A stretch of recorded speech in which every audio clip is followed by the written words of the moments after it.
சென்னை எண்ணூரில் உள்ள கோரமண்டல் தொழிற்சாலை மாசு கட்டுப்பாடு விதிகளை மீறி திறக்கப்பட்டுள்ளது என்று அதிமுக முன்னாள் சட்டமன்ற உறுப்பினர் குப்பன் குற்றம் சாட்டியுள்ளார். இதுகுறித்து செய்தியாளர்களை சந்தித்த அவர், கடந்த வருடம் அமோனியா கசிவால் பொதுமக்கள் பாதிக்கப்பட்டதை தொடர்ந்து அந்த நிறுவனம் மூடப்பட்டது.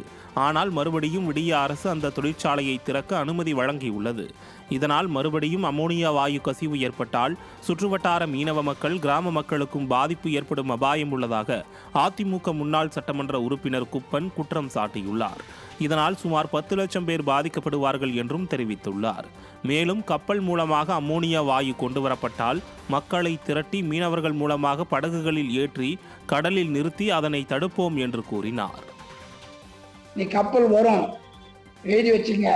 அனைத்து மீனவ கிராம மக்களும் ஒன்று சேர்ந்து 1000க்கும் மேற்பட்ட மீனவர் படகுகளில் சென்று அந்த அமோனியா இறக்க விடாமல் தடுப்பது மட்டுமல்ல, நிரந்தரமாக இதை இறக்கக்கூடாது என்ற சூழ்நிலையை நாங்கள் ஏற்படுத்துவோம் என்பதை நான் நேரத்தை தெரிவித்துக் கொள்ள கடமைப்பட்டிருக்கிறேன். சென்னை தாம்பரம் அருகே பெண்களை தரக்குறைவாக பேசிய திமுக மண்டல குழு தலைவர் கருணாநிதி மன்னிப்பு கேட்க வலியுறுத்தி பொதுமக்கள் போராட்டத்தில் ஈடுபட்ட நிலையில் போலீசார் வலுக்கட்டாயமாக அவர்களை கைது செய்ததால் பெரும் பரபரப்பு ஏற்பட்டது. பம்மல் மண்டலம் 7வது வார்டு அண்ணாநகர் தயாளன் தெருவில் கழிவுநீர் வீடுகளுக்குள் புகுந்ததால் ஆத்திரமடைந்த பொதுமக்கள் அனைவரும் ஒன்று திரண்டு பம்மல் நல்லத்தம்பி சாலையில் மறியல் போராட்டத்தில் ஈடுபட்டனர்.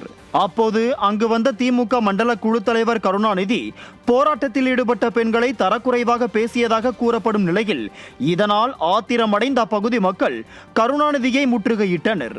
இந்த நிலையில் அங்கு பாதுகாப்பு பணியில் ஈடுபட்டிருந்த விடிய அரசின் ஏவல் துறையினர் பெண்களை தரக்குறைவாக பேசிய கருணாநிதி மீது நடவடிக்கை எடுக்காமல் மக்களை குண்டுக்கட்டாக தூக்கிச் சென்றனர்.